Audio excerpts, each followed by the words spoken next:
Bapak Ibu dan teman-teman sekalian yang dirahmati Allah Subhanahu wa taala, kita akan melanjutkan materi kita. Materi yang mungkin sebagian orang adalah sepele, namun sebagian orang juga bisa menganggap ini adalah materi yang berat. Ya. Kenapa? Karena berkaitan dengan kemarin yang kita sampaikan bersama, bahwasanya perjalanan ruh kita ketahui bersama, seperti yang disampaikan oleh para salafus saleh, perjalanan kehidupan kita sampai nanti di akhirat, bahkan sampai di surga, itu adalah perjalanan ruh, perjalanan jiwa, bukan perjalanan fisik atau bukan perjalanan badan.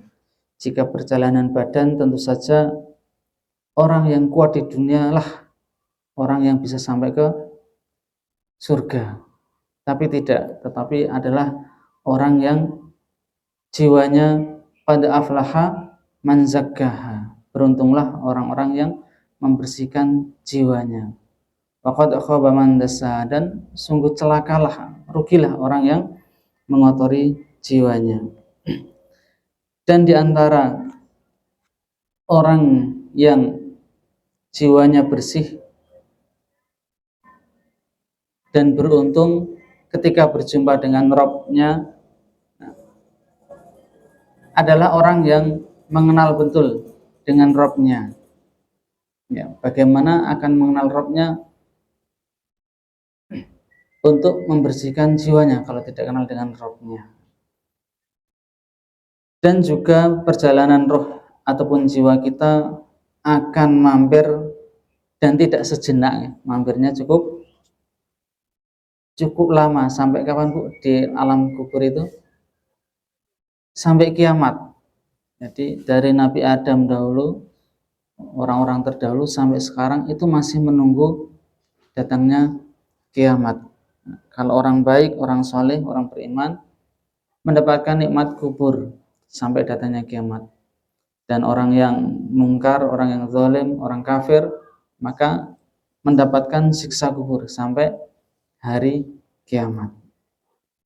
Di antara penentunya adalah mereka yang bisa mendapatkan nikmat alam kubur adalah orang-orang yang mereka bisa menjawab pertanyaan malaikat di alam kuburnya. Yang pertama pertanyaan adalah man rabbuka, siapa Rabbmu. Kalau di bahasa Indonesia biasanya ditulis siapa Tuhanmu.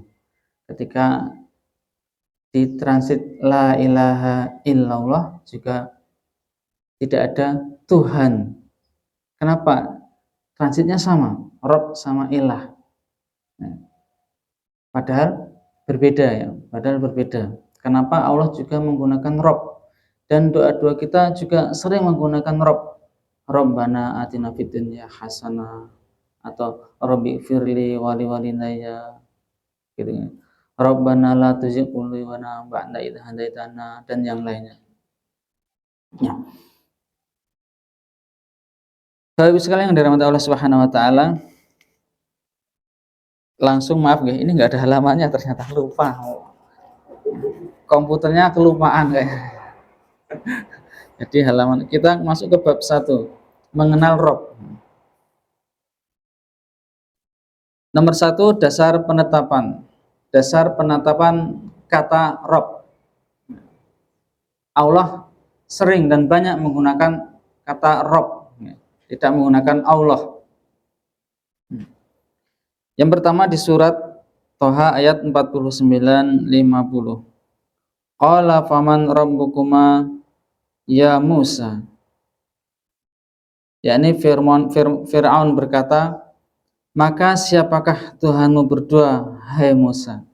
Di sini ditulis Tuhan, di translate bahasa Indonesianya. Pasnya, maka siapakah Rabb kalian berdua, wahai Musa? Qala Rabbuna alladzi a'ta kulla syai'in khalqahu tsumma hada. Rabb kami adalah Rabb yang telah memberikan pada tiap-tiap sesuatu bentuk kejadian, kemudian memberinya petunjuk. Jadi di antara sifat ataupun kebesaran Rabb yang disebutkan Musa alaihissalatu wassalam adalah memberikan tiap-tiap sesuatu bentuk kejadian, kemudian memberinya petunjuk. Di dalam Ibnu Katsir, beliau menukil perkataan Ibnu Abbas radhiyallahu anhu, maksud dari Rabb yang telah memberikan pada tiap-tiap sesuatu bentuk adalah Allah menentukan bentuk masing-masing ciptaan Allah Subhanahu wa taala, menentukan bentuk masing-masing makhluk sesuai rezeki dan perkembangbiakannya. Jadi hewan satu dengan hewan yang lain bentuknya berbeda. Ayat ini mengisyaratkan Bapak Ibu supaya kita berpikir dan merenung. Allah begitu mudahnya menciptakan makhluk-makhluk Allah, bentuk-bentuk yang berbeda-beda sesuai dengan rezekinya. Kalau saya tuh Bu, kalau sore makani ayam, Ibu mungkin punya ayam. Saya tuh kadang tertawa kalau masih makan ayam tuh makanya nyucuk-nyucuk banter-banter itu kalau rebutan. Coba kalau manusia makannya kayak gitu mumet kan ya. Tok. Nggak dimamah lah. Kok nggak mumet ya, kepalanya tok. Nah, ini menunjukkan Masya Allah. Banyak sekali dan mungkin kita tidak bisa. Pantas saja Imam Syafi'i ketika kemarin kita ceritakan nginep di rumahnya Imam Ahmad, merenungkan satu hadis tentang burung, anak kecil punya burung, semalam tuh nggak selesai sampai subuh, mendapatkan 100 lebih hikmah dari satu burung. Pantas saja kita cok merenungkan satu, mungkin Ibu punya peliharaan apa, satu direnungkan, Masya Allah, begitu banyak hikmahnya.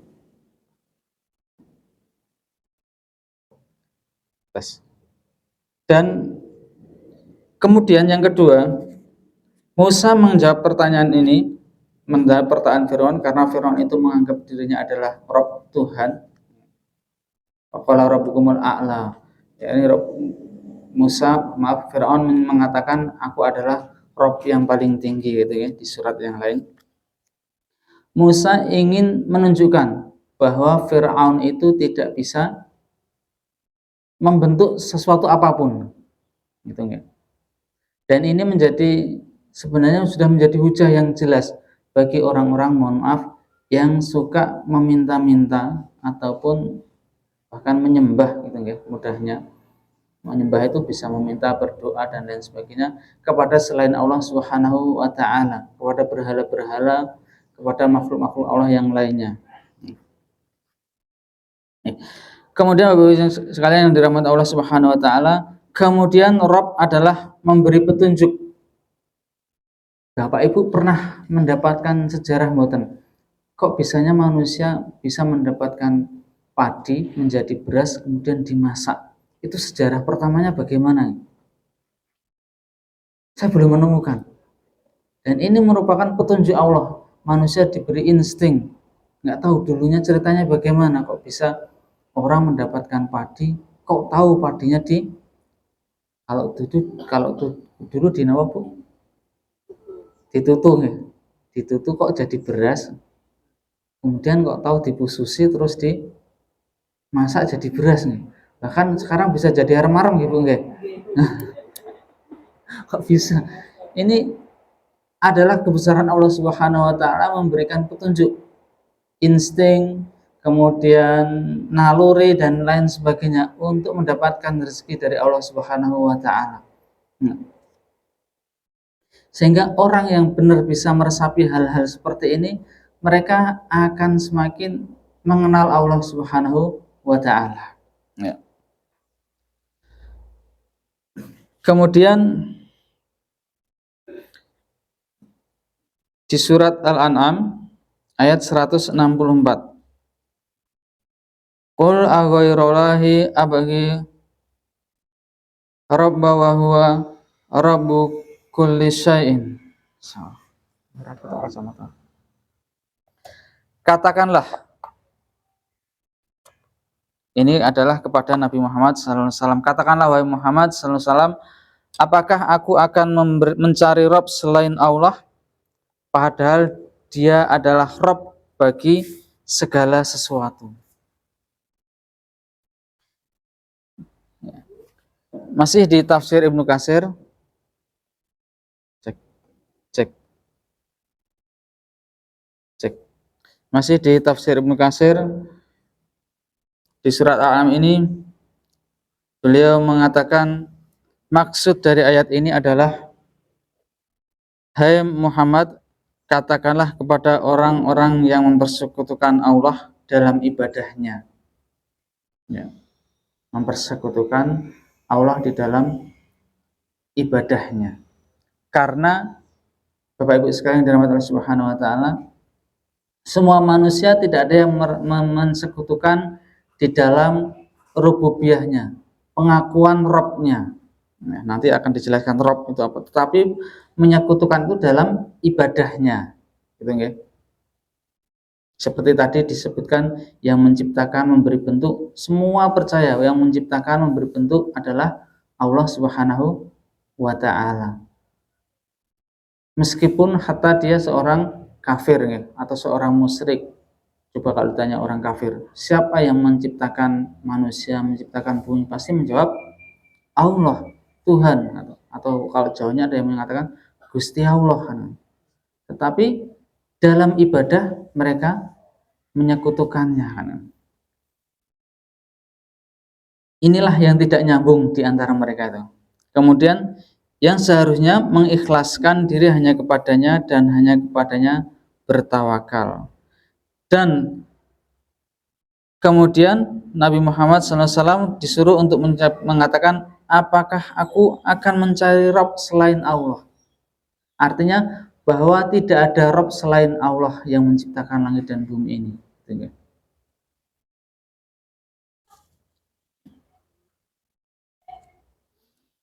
Kemudian di ayat yang selanjutnya, Rabbus samawati wal ardi wa ma bainahumal azizul ghaffar.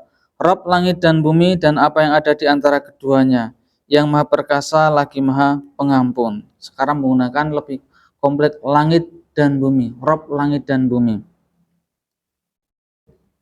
Jadi kalau ada yang sampai menyembah, mohon maaf, Ratu Kidul atau Nyai Roro Kidul, saya nggak tahu, dulu salah, pernah saya diluruskan antara Ratu Kidul dan Nyai Roro Kidul gitu ya, nggak tahu, saya lupa, tapi sama-sama di Kidul. Nah, kalau ditanya siapa yang menciptakan Laut Kidul kan, Allah kan, bukan Ratu Kidul atau Nyai Roro Kidul kan. Tetapi kok mereka meminta-minta kepada Ratu Kidul atau Nyai Roro Kidul. Nah, ini adalah mereka menyekutukan dalam ilah, di dalam penyembahan kepada Allah Subhanahu wa taala, bukan dalam rububiyahnya. Nanti akan lebih jelas, ini baru dibacakan ayat-ayat yang mengenai tentang Rabb. Kemudian di ayat yang lain, salamun qaulan min rabbi rahim. Kepada penghuni surga dikatakan, artinya ini sudah perkara nanti di surga pun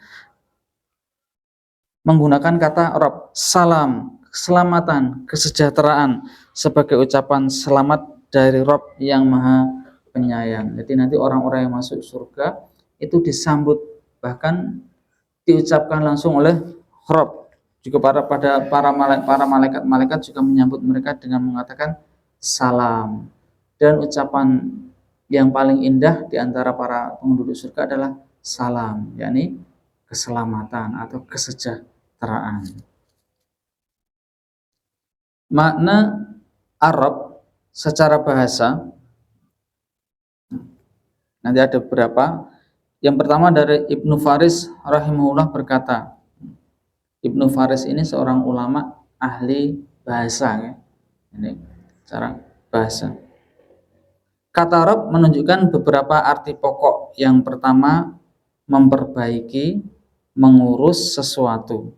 Maka Rob berarti yang menguasai, menciptakan, dan memiliki. Juga berarti zat yang memperbaiki, mengurus sesuatu. Ya, siapa Rob? Adalah Allah. Jadi Allah adalah yang memperbaiki, menguasai, menciptakan, memiliki, dan mengurus segala sesuatu.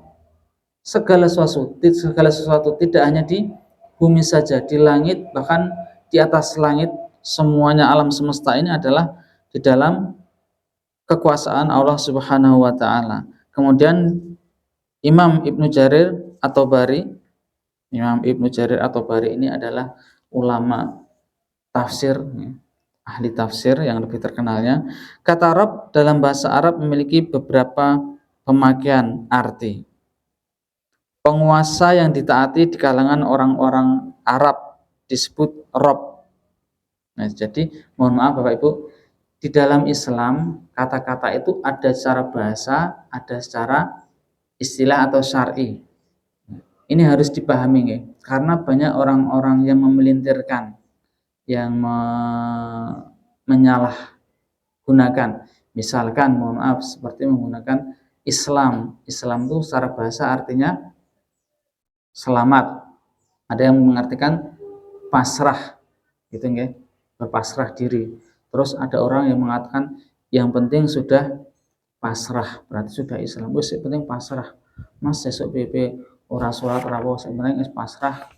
Atau iman. Iman itu artinya secara bahasa artinya percaya. Terus orang mengatakan sing penting wis percaya karo Gusti Allah, gitu nggih. Nah, tapi tidak mau sholat dan lain sebagainya. Ini adalah pemahaman yang keliru. Secara bahasa itu bukan secara syar'i. Secara bahasa dasarnya saja, bahasanya saja. Jadi Rob, jadi Rob itu adalah diantaranya pemilik. Orang-orang Arab biasa menggunakan kata Rob untuk pemilik. Pemilik tanaman, pemilik pohon dan lain sebagainya, pemilik tikar atau apa saja itu menggunakan Rob.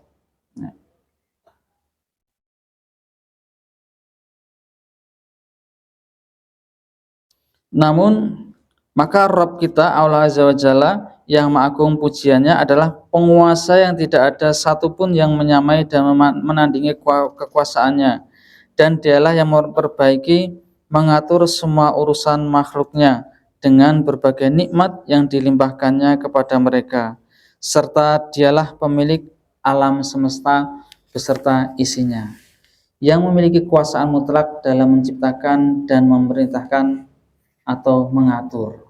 Jadi percaya semua adalah milik Allah, semua yang mengatur Allah Subhanahu wa taala. Bapak Ibu punya keinginan, kita semua keinginan bisa umroh di kapan Bu tadi? 7 Mei. Allahumma amin ya. Sampai terbawa mimpi sekarang. Ya. 7 Mei. Insya Allah Allah mau mengatur. Kita yakin dengan kehendak Allah Subhanahu wa taala, berdoa kepada Rabb Allah, Allah akan kabulkan. Allahumma amin. Meskipun bisa maju atau bisa mundur. Apa doa ya? Oke. Ya. Karena jangan khawatir Bu, maju atau mundur itu Allah yang menentukan baik. Pilihan Allah itu yang paling baik ya. Kadang kita memilih di surat Al-Baqarah ayat 216 insyaallah. Disebutkan bisa jadi yang engkau anggap baik itu ternyata buruk kan gitu nggih. Dan bisa jadi yang engkau anggap buruk itu ternyata baik di sisi Allah Subhanahu wa taala. Nah, kita pengen umrohnya bulan Mei. Nih. 216 insyaallah. Ya. Kita meminta sesuatu ternyata ngasihnya dua waktu kan itu, tidak sesuatu dua waktu, dua. Ternyata Allah berikan lebih baiknya itu. Atau kita minta dua, ternyata Allah ngasihnya satu. Atau yang lainnya, kita mintanya di bulan ini, ternyata Allah mengizinkan. Kalau biidznillah, dengan izin Allah, nek jawane dadi dilalah kan itu. Dengan izin Allah, ternyata berangkatnya di bulan yang lain, entah maju atau mundur. Itu ternyata yang terbaik seperti itu. Nah, gitu ya. Jadi di MHM, Ustaz Agung itu selalu mengingatkan gitu, apapun yang Allah tentukan untuk kita, itu artinya pilihan dari Allah. Seharusnya kita bahagia, seharusnya kita senang sekali, bersyukur. Nah, kita yakin inilah pentingnya kita untuk lebih meyakini tentang Rabbul Alamin, tentang Rabb semesta alam ini.